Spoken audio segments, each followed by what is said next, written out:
আসসালামু আলাইকুম। একটা ঘরের উঠান দেখলে বোঝা যায় ওই ঘরের পরিবেশটা কেমন হবে। আমাদের বাংলাদেশের গুরুত্বপূর্ণ যে স্থানগুলা, ওই স্থানগুলোর মধ্যে সবচেয়ে কারাপ্টেড জায়গা হচ্ছে আমাদের বাংলাদেশ এয়ারপোর্ট। আপনি যখন বাংলাদেশে যাবেন, বাংলাদেশে এন্ট্রি করবেন, তো আপনার যে প্রথম ধাপটা হচ্ছে আপনার এয়ারপোর্টে।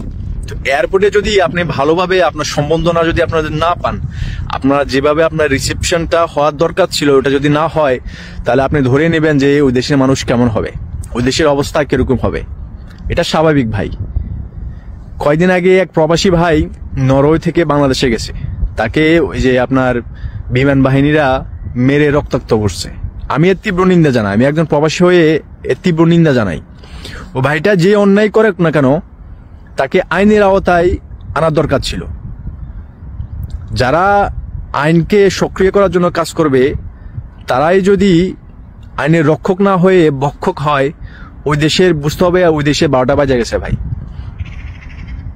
অথচ কিন্তু আপনি যদি উন্নত দেশগুলোর দিকে তাকান, আমি একটা আপনাদেরকে এক্সাম্পল দিই, এই যে দুবাই এয়ারপোর্টটা। এমনও মানুষ আছে তারা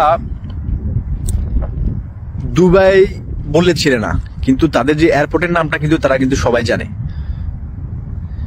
তারা তাদের এয়ারপোর্ট গুলাকে মানে এমন ভাবে ক্রিয়েট করছে, তাদের দেশকে রিপ্রেজেন্ট করার ক্ষেত্রে কিন্তু কন্ট্রিবিউশন রাখে। আমি আগেই বলছি, একটা দেশে ঢুকার আগে এয়ারপোর্টে যদি আপনি ভালো একটা সম্বোধনা না পান, তাহলে ওই দেশের প্রতি আপনি যতই শক্তিশালী হন না কেন ইকোনমিকলি, ওই দেশের প্রতি আপনার একটা ভালো ধারণা থাকবে না। আমাদের বাংলাদেশ যত হাজার লক্ষ কোটি বারও স্বাধীন হোক, কিন্তু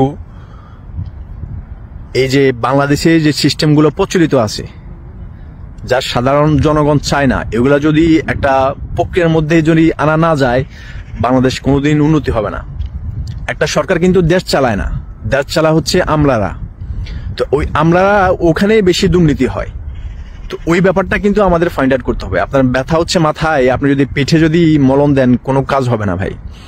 প্রবাসীদের কন্ট্রিবিউশন বাংলাদেশকে স্ট্রং করার জন্য ইকোনমিকলি, এটা অস্বীকার করার কিছু নাই। তো একজন প্রবাসী বিদেশে সারা জীবন কষ্ট করে টাকা পয়সা ইনকাম করে নতুন বাংলাদেশ গড়বে, আর যখন সে বাংলাদেশ যাবে তখন সে লাঞ্ছিত হবে। একজন প্রবাসী হয়ে আমি এটা কোনোদিন মেনে নেব না।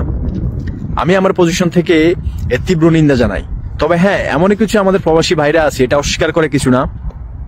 তারা যখন বাংলাদেশ থেকে বিভিন্ন বা উন্নত দেশগুলোতে যায়, তো সেখানে সে যখন সিটিজেনশিপ পায়, তখন সবাই যে এরকম আমি সেটা বলতেছি না। কিছু কিছু মানুষ আছে তারা আসলে ওখানে সিটিজেনশিপ পাওয়ার পর, হ্যাঁ আপনি কষ্ট করে আপনার সিটিজেনশিপ পাইছেন ওখানে, কিন্তু ভোলা যাবে না যে আপনি একজন বাঙালি, আপনি একজন বাংলাদেশি।